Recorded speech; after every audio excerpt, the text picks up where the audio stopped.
अर्जी लेने आयो मावड़ी थोरोड़े दरबार जी। अर्जी लेने आया माझी सा थोरोड़े दरबार। हर सेवक राम देव कुमावत पुंगल शरणों में आवमा।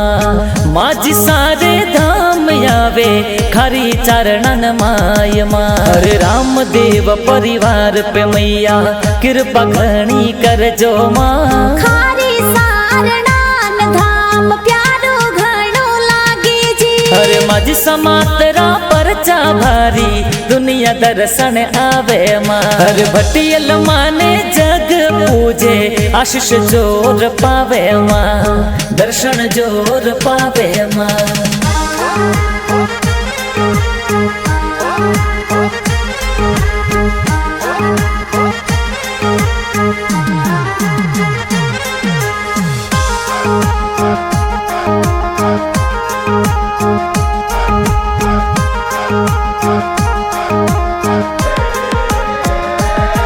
हरे सेवक राम देव कुमावत पुंगल शरणों में आवे जी।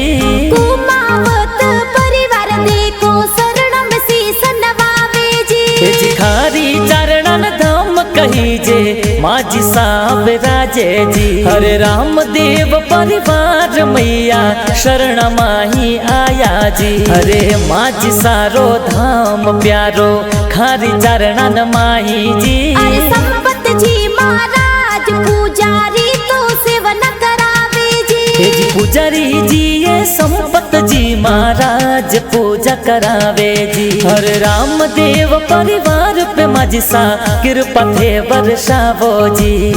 कृपा थे वर्षावो जी।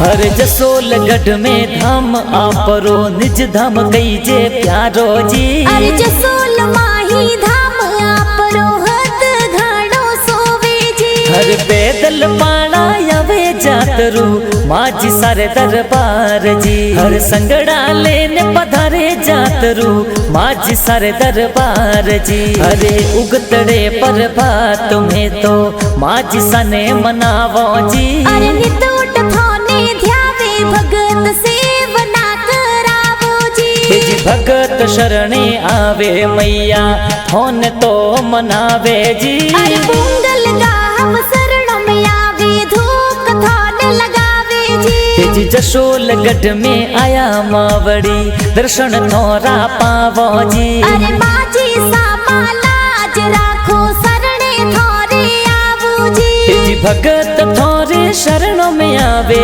जमला जोर जगावे जी। जमला जोर जगावे जी।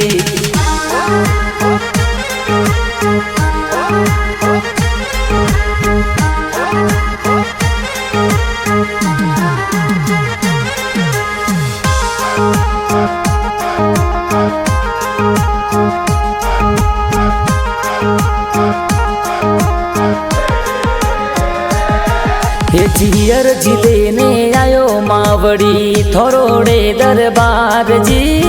अर्जी लेने आया माझी सा थोरोड़े दरबार। हर सेवक राम देव कुमावत पुंगल शरणों में आवमा। माझी सारे धाम आवे खारी चरणन मायमा। हरे राम देव परिवार पे मैया कृपा घणी करजो मां। खारी सारणान धाम प्यारो घणो लागे जी। हरे माझी समातरा परचा भारी दुनिया दर्शन आवे मां। हरे भटियल माने जग पूजे आशीष जोर पावे मां। दर्शन जोर पावे मां।